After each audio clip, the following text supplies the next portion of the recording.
The content warnings are now on screen and in the description. Lights out, everybody. This is the witching hour. It is the hour when dogs howl and evil is let loose on a sleeping world. Want to hear about it? Then turn out your lights.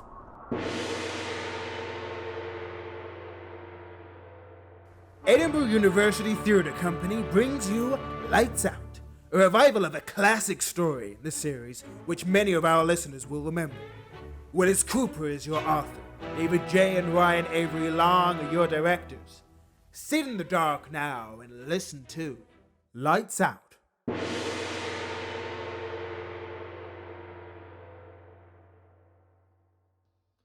And, what will you do if I won't? Something very unpleasant, my dear chap. For example? For example, it is quite possible that I will kill you. You amaze me. No, I assure you. I'm quite serious. Impossible. Not impossible at all.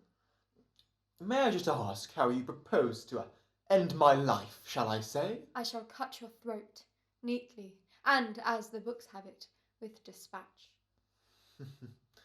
You've been reading books, then? We are wasting time. What's the answer? The answer is the same as it has always been. You refuse, then? I refuse, yes. Very well. You force me to become a murderer. Cut. Look, I don't want to throw you up on this first reading, but not much is coming through in here. I don't know just how to say it, but it's not gelling for some reason or another. Let's think about these lines. Hold it a minute. What's the matter, George? Who is it? Me or Ed?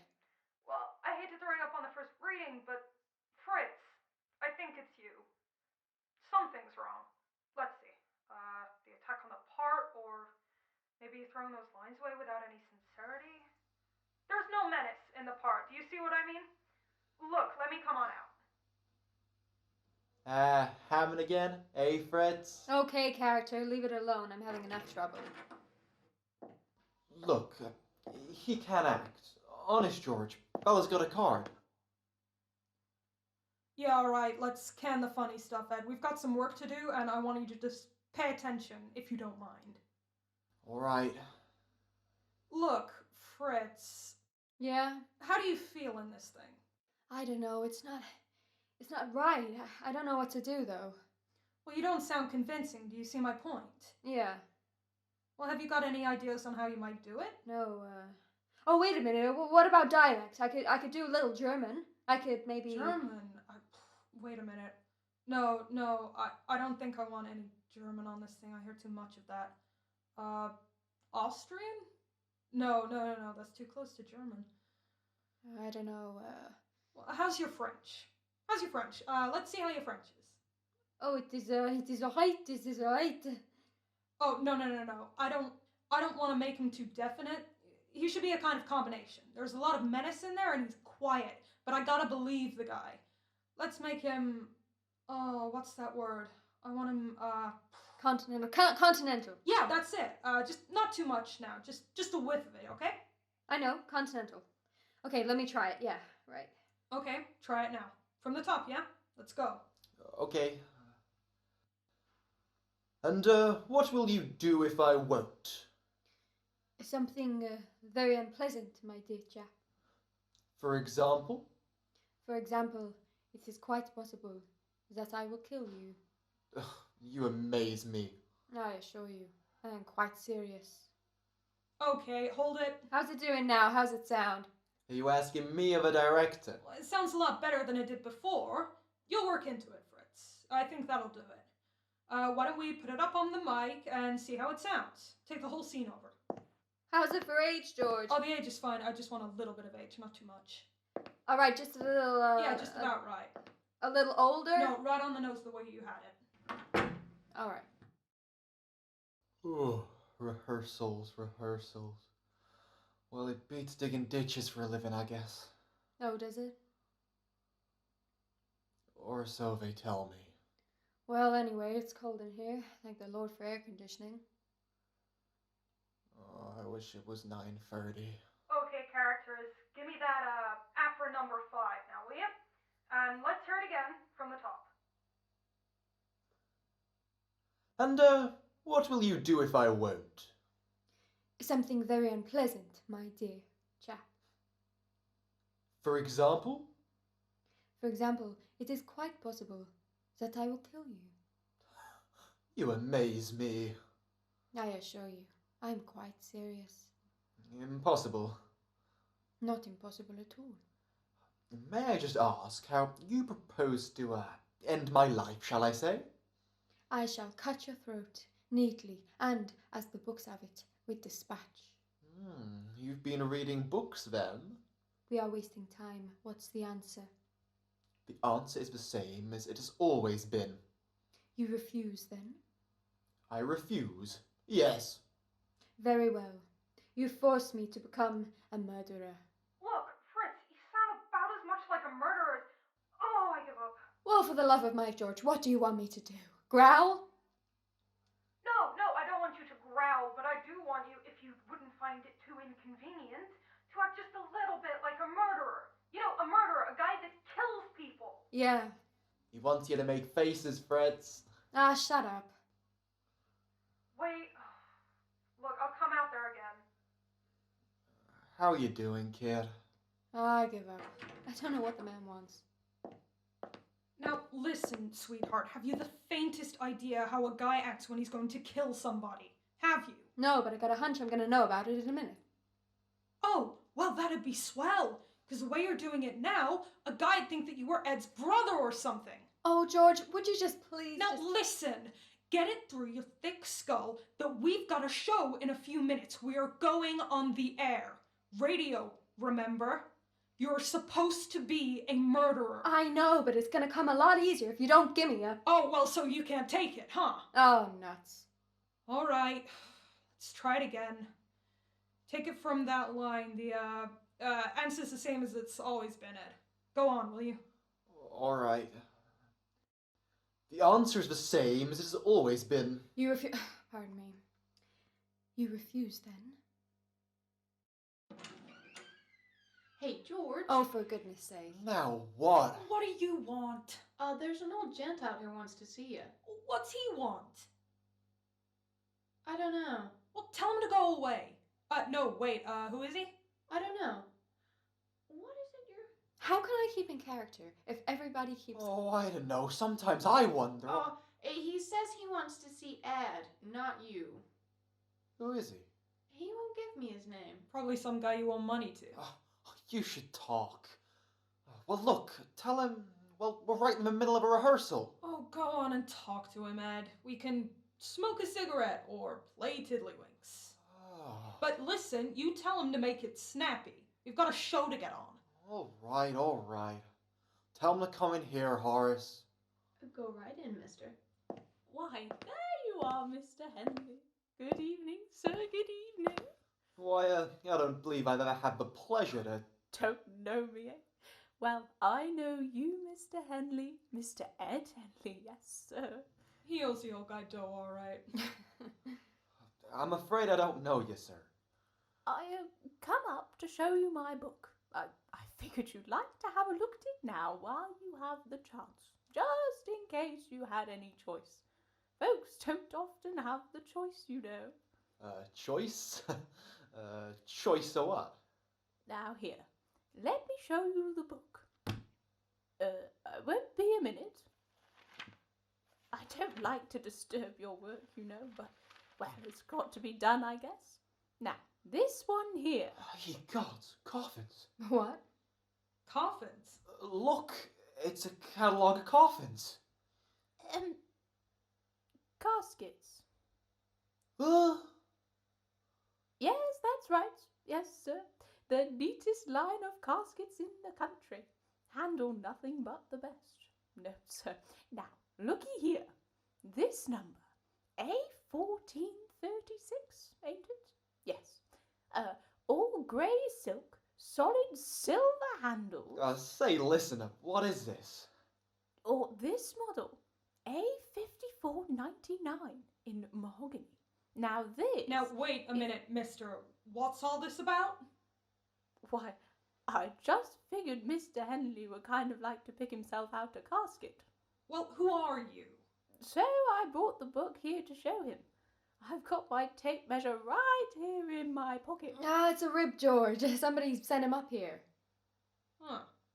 Oh, yeah? No, nobody sent me. I've just thought that Mr. Henley... Well, look, pal, Mr. Henley's busy. We're rehearsing a radio show here, and we've got just a few more minutes before we go on the air, so if you don't mind... Oh, I know. You're rehearsing Lights Out.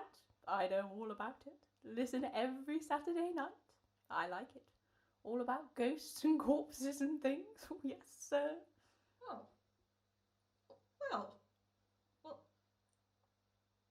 Well, that's fine, but we've got work to do now. Well, I'll get right out of here, just as soon as Mr. Henley makes up his mind. Now, there's A1436 that I was showing you. Oh, listen, mister. I don't want to buy a coffin. I got no use for one. Do you get me?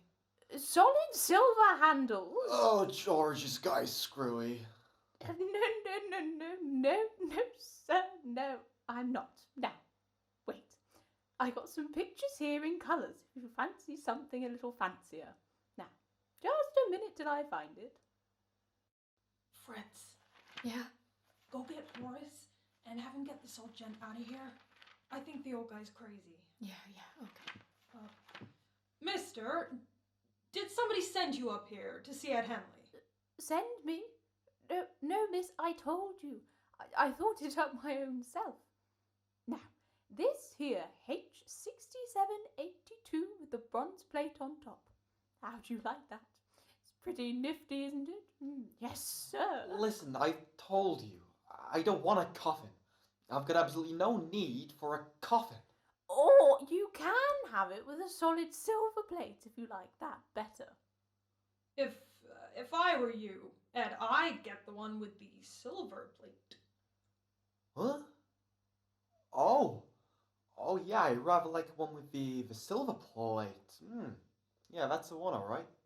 The H6782A with solid silver plate. Yes, sir.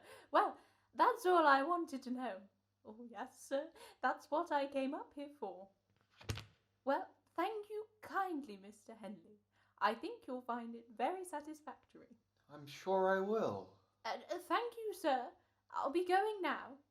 Thank you ever so much. Sorry to interrupt you. Well, goodbye. Goodbye, gentlemen. Thank you very much, Mr. Henley. Whose idea was that? In here, Horace. It's all right, Fritz. He's gone now. What? We don't need you, Horace. Huh? Where'd he go? Well, he went out that door just a minute ago. Didn't you see him? No. He must have went the other way. But he went out that door, right there. Oh? Well, that's funny. We didn't see him. Listen, Horace, was that your idea? Mine? Gosh, no. Hey, I know. It was one of the announcers, the wisecracking guys. I don't think it was so funny myself. Not at this time of night with nobody else in the whole place. How'd you get rid of him, Ed? So, the old guy was showing us coffin after coffin, and I suggested to Ed that he buy number H6783A. With solid silver plate. So he says, okay, and scrams. Leave it to me to handle the screwy guys. Had experience enough producing shows around here. Oh. Oh, thank you, dear. You birds want me anymore? No, Horace. Thanks. Oh, if you see old Joe Coffin seller again, though, just tell him we're not in the market. Now, come on. Let's get to work. All right. Yeah, it's about time. Where do we start? Page 6, line 5. The answer's the same, and so on, you know. All right. The answer's the same as it has always been. You refuse then, huh? I refuse, yes. I'll get that next time, though. Very well. You forced me to become a murderer. No, you forced me to become a murderer. You forced me to become a murderer. Go on. Oh, I don't You know the penalty of a murder in this country. know. Put down that knife. You have had your last chance. No. No, don't kill me. I warned you. Don't. No. No. I warned you, but you would not listen to me. Help! Help! Cut. Now what? Listen, we've got to plant that knife somehow. Oh, holy smokes, George, I can't say I am now about to stab you with this here repulsive knife, can I? Well, that's the trouble with writers, no imagination.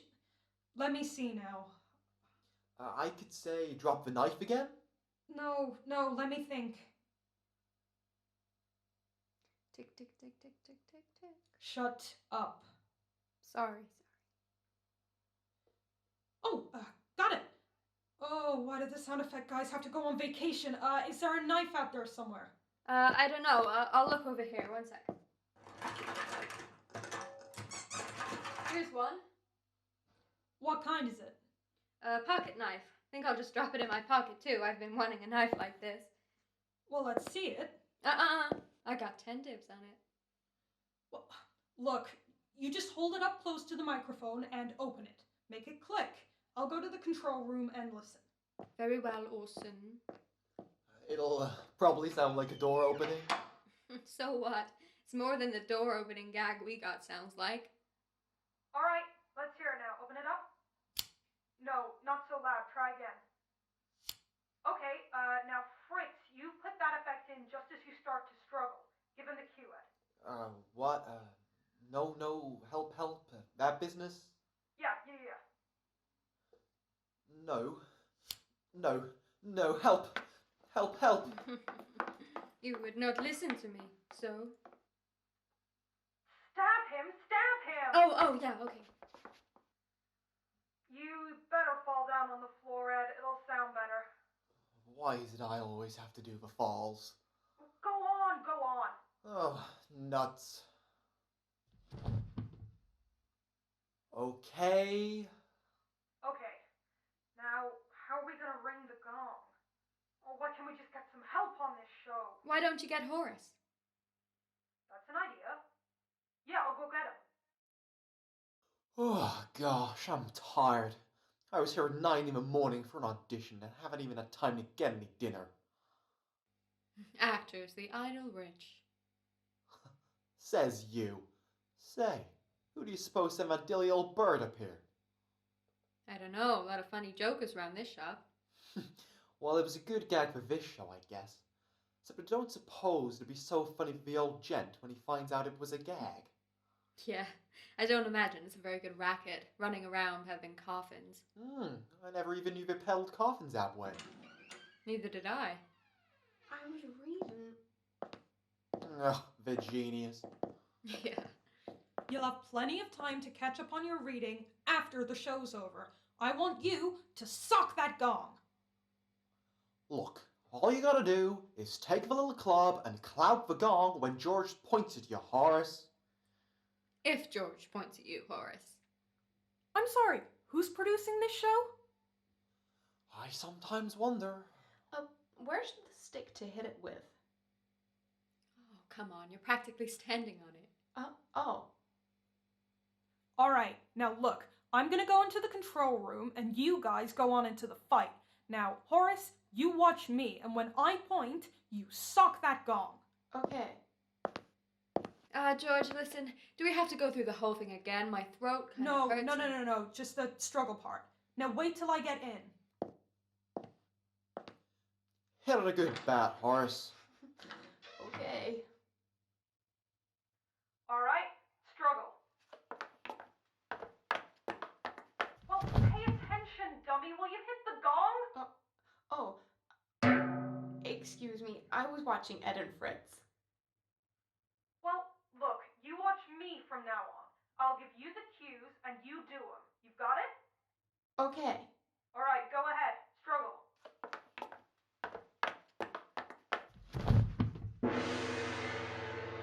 Okay? Okay. Now you do it just like that on the air. Got it? Okay. Oh, I gotta go, George. The phone's ringing in the lobby. Well, hurry up. We're practically on the air.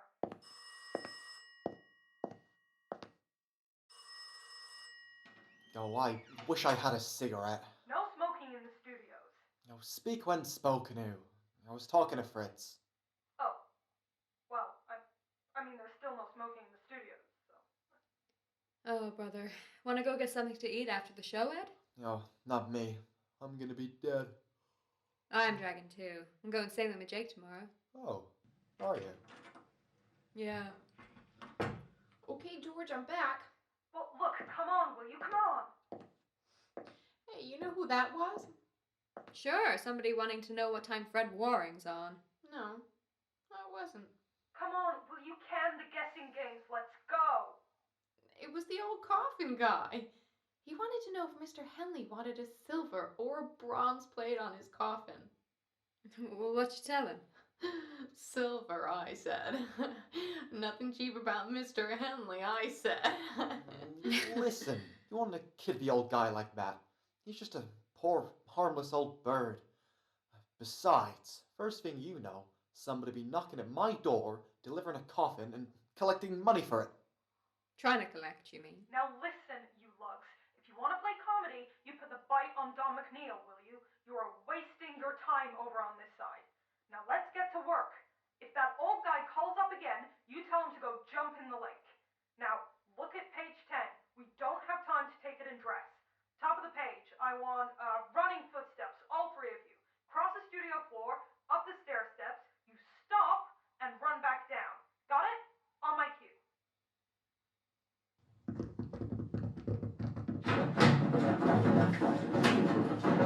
Okay, hurry up now.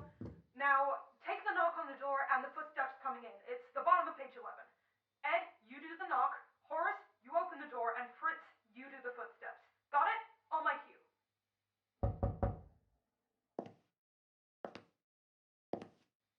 Okay, keep it that way. She's coming right up now. Fritz, you do the wind machine. Right, George. Ed, you do the chimes. Okay. And Horace, you sock that gong. Right, George. On your toes now. At my cue, Fritz. Quiet, everyone. 5 seconds. Lights out, everybody. This is the witching hour. It is the hour when dogs howl, and evil is let loose on a sleeping world. Want to hear about it? Then turn out your lights.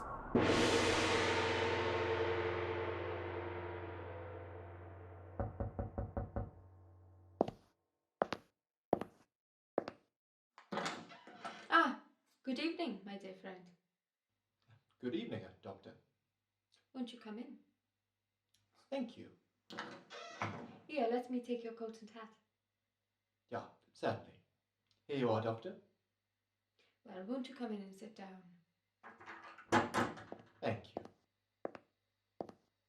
Well, It's all taken care of. really? Quite. You have the proof? Yeah. Where? Of course you realize, my dear friend, I cannot be expected to carry out our little arrangement unless I have proof. Yes, I was reasonably sure of that. And so? There's a hat, crumpled in the left-hand pocket of my overcoat. A hat? His hat. I think you'll find it has a bullet hole through the crown for several bloodstains. Oh, fine. You don't mind if I look for myself? Oh, of course not. That's why I brought it, you see. Oh, yes. Ah! Apparently a very neat job. I specialise in neat jobs, Doctor. Do you mind telling me how it was done? Oh, not at all. I waited for him in the driveway of his house. Cold, too, tonight. Mm. He left his car at the gate and walked up to the house. We had planned on that.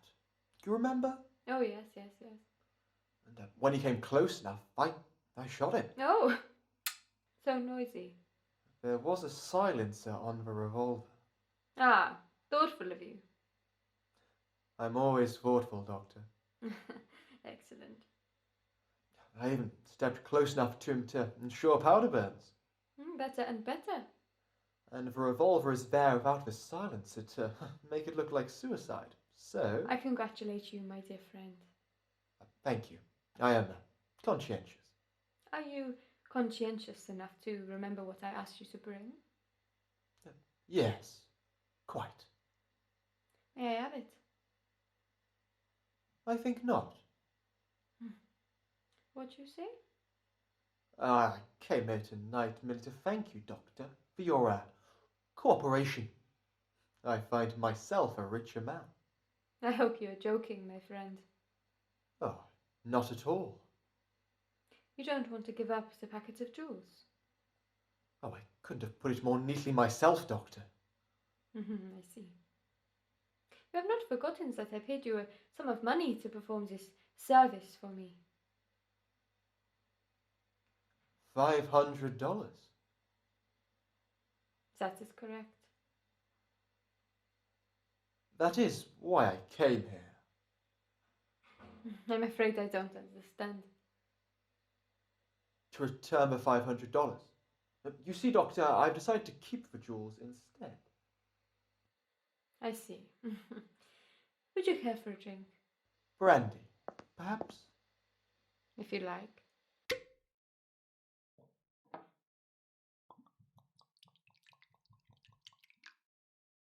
Water? Ah, thank you. No.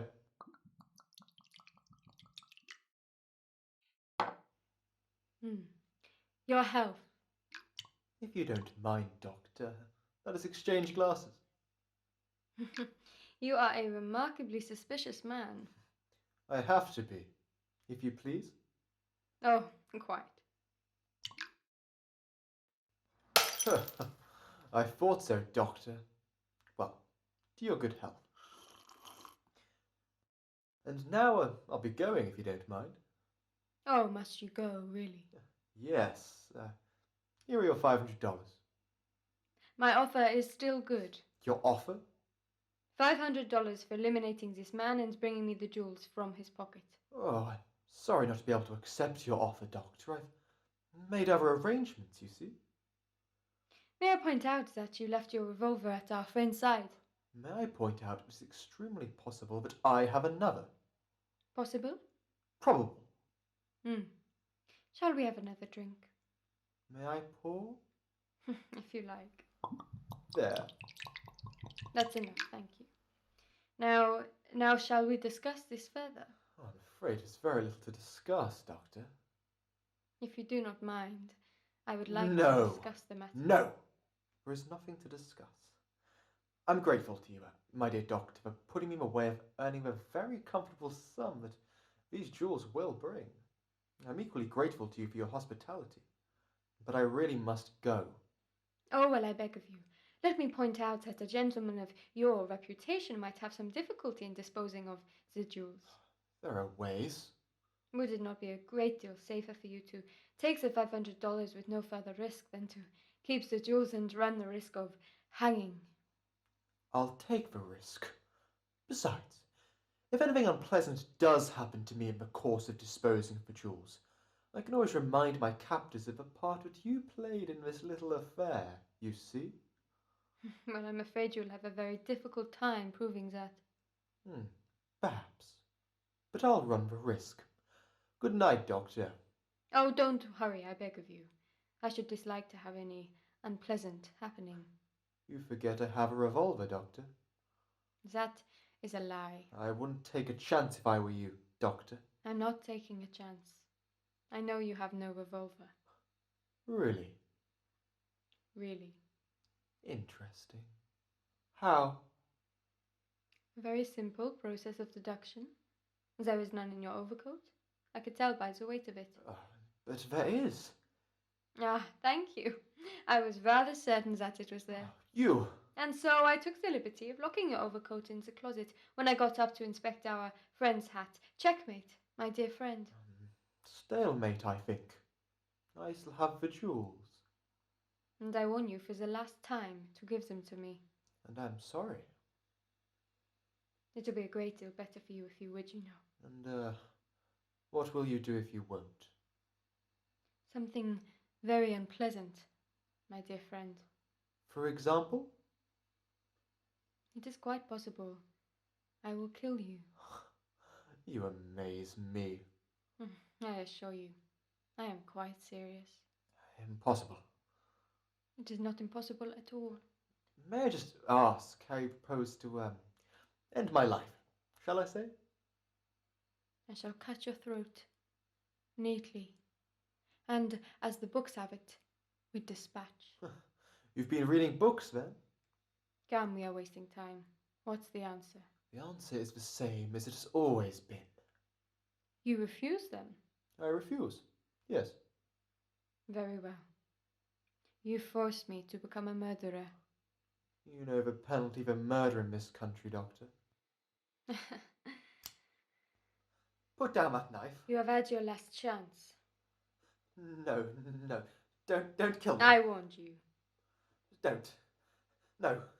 I warned you. You would not listen to me. Help! Ed? Ugh.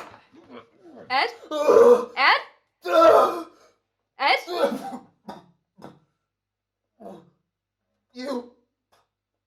You stabbed me, Fritz. Oh my god. Horace! Horace, look! Oh my god, the knife slipped. I didn't mean to. I cut him. I didn't mean to cut him. I cut him. Blood! Oh no, I didn't. You've really killed him, Fritz. Gentlemen, I got here just in time, didn't I? Oh, yes, sir. Bottle H6782 with the silver plate for Mr. Henley. No. Oh, yes, sir. Just bring it right in point. Mr. Henley's all ready for it. You have just heard the Coffin in Studio B from Lights Out, written by Wyllis Cooper and directed by David J. and Ryan Avery Long. In tonight's cast, you heard Thomas Caton as Ed, Josie Embleton as Fritz, Sophie McKay as George, Elizabeth Martin as Horace, and Ellie Watermere as the Coffin salesman. The show has been tech managed by MJ Harmon and Reese Seeberger, and stage managed by Sam Tail, with Matthias Crook as producer, Kate Granholm as designer, and Joe Parkin as the production assistant. This is EUTC, Edinburgh University Theatre Company.